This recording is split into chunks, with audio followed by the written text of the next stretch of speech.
nabadgelyo waa maxay sababta uu ninkan iskugu durayo cirbadan halista ah? Tani waa waali cad. Aniga ayaa kuu sheegay sababta, balse marka hore muuqaalkan dhamayso una gudbi dadka ay qusayso ee aan u digeen.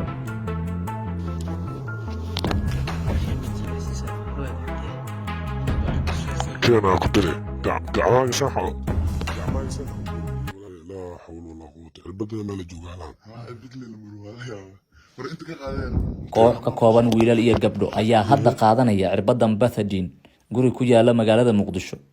qolka meel kasta oo kamida waxaa daasan haraaga cirbada, baco iyo suufafka iskaga tiraan dhiiga duriinka kadib.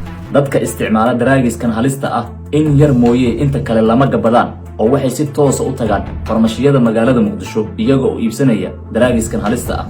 kooxda farmashiyaha ay u furan yihiin uma naxaan dhalinyaradan Soomaaliyeed ee waxay ka fiiriyaan macaashka ay ka helayaan. bartamaha magaalada Muqdisho ayuu wiilkan dhalinyarada ah isku duraya cirbada Bethadine, wax walwal ahna kama qabo inay dadku arkaan. waa maxay sababta? waa iyada oo aysan jirin nidaam adag oo dawladeed oo la dagaalama da'yarteena ku baaba'aysa isticmaalka daraagiska iyo shakhsiyaadka doonayaba inay arrintan lacag ka sameeyaan. Bethadine waxaa loogu talagalay in lagu yareeyo xanuunka qofka haya, waxaana inta badan la siiyaa dumarka umulaya si xanuunka foosha uu ugu yareeyo. hase ahaatee baryahan dambe dad aan xanuun haynin ayaa si iskooda isku dura, sababtaasna waxay ku sheegeen inay ku ilaabaan dhibaatooyinka dhinaca nolosha sida stresska. waa cirbad awoodeedu culus tahay, waxaana laga qaataa xididka. toddobaadkii la soo dhaafay wiil Soomaaliyeed ayaa daraagiskan dartiis u geeriyooday kadib markii uu dabaqa iska soo tuuray oo uu waayay daawadii uu la qabsaday. Dr. Afrax oo kamid ah dhaqaatiirta Soomaaliyeed aadna ugu duunduleesha arrintan ayaa nala hadlay. dhibaato fara badan ku yimaado waxaa kamid ah case noo imaaday oo dhintay wuxuu ka soo dhacay dabaq ay degnaayeen markii cirbadii qabatay Bethadinkii iyo tramadolkii.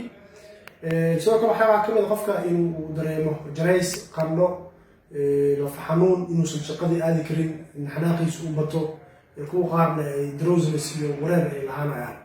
marka maadaama aan leenahay xarun isbitaalkeena Somali Specialist Hospital oo lagu dabeebo dadka noocaas ah, xaaladaha aragna waa aad u dhib badan yihiin, xaalado dhibaatooyin fara badan qaba la kulannaa. case waxaa jira meel 6 saac loo keenay, waxaa qabatay ama uu tagay cirbadii soo raadinaya, waxaa ku dhacay gaari, isbitaalka markii la keenay uu naf baxay. marka dhibaatooyinkaas ay leeyihiin waa wax aad runtii magaalada Muqdisho ugu soo badanayo, gaar ahaan dhalinyarada da'da. dhalinyarada isticmaasha daraagiskan halista ah waxay leeyihiin magac bixino dhowr ah oo u kala baxsan rag iyo dumar. aan ku horeyno dumarka isticmaala daraagiskan marka aysan isdurin oo ay bahasha la yihiin ama lacag ay ku gataan aysan awoodin, waxay adeegsadaan eray bixinta ah saaxiibkayga maanta taleefanka igama uusan qaban, halka wiilashuna ay iyaguna adeegsadaan dumaashiday ayaa taleefanka iga qabala. waa laba eray oo haddii aad maqasho durbadiiba aad fahmi karto in shakhsiyaadkan ay u goysay ama ay waayeen qarashaadkii ay ku iibsan lahaayeen bahashan halista ah. halkii cirbad waxaa farmashiyada magaalada Muqdisho lagu kala iibiyaa lacag dhan 60,000 oo shilin Soomaaliya. waa lacag u dhiganta qiyaastii $2. ma jirto dawlad culays saaraysa sidii arrintan loo xakameyn lahaa. ganacsatada qaar ee farmashiyaasha furtayna arrintan waxay u arkaan fursad ganacsi oo hor leh oo magaalada ka bilaabay. waalidiinta Soomaaliyeed ayaan ugu baaqeynaa inay ka qayb qaataan la dagaalanka waxyaabaha maanka dooriya. goobaha waxbarashada ayaa muhiim ah iyaguna inay la socdaan ardayda wax ka barata xarumaha waxbarashada haddii ay iskugu jiri lahaayeen iskuullada iyo goobaha jaamacadaha. dhalinyarada doonaysa mustaqbalka wanaagsan ayaa inta badan lagu marin habaabiyaa, kuwaasi oo dhammaantood wakhtigan la daalaadhacaya waxyaabahan maanka dooriya. dowladda ayaa iyadana muhiim u ah inay ka qayb qaadato la dagaalanka waxyaabahan maanka dooriya.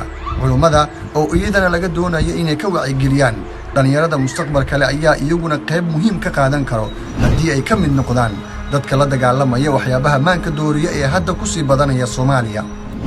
qaybta hoose ee commentiga aan ku sheekaysan.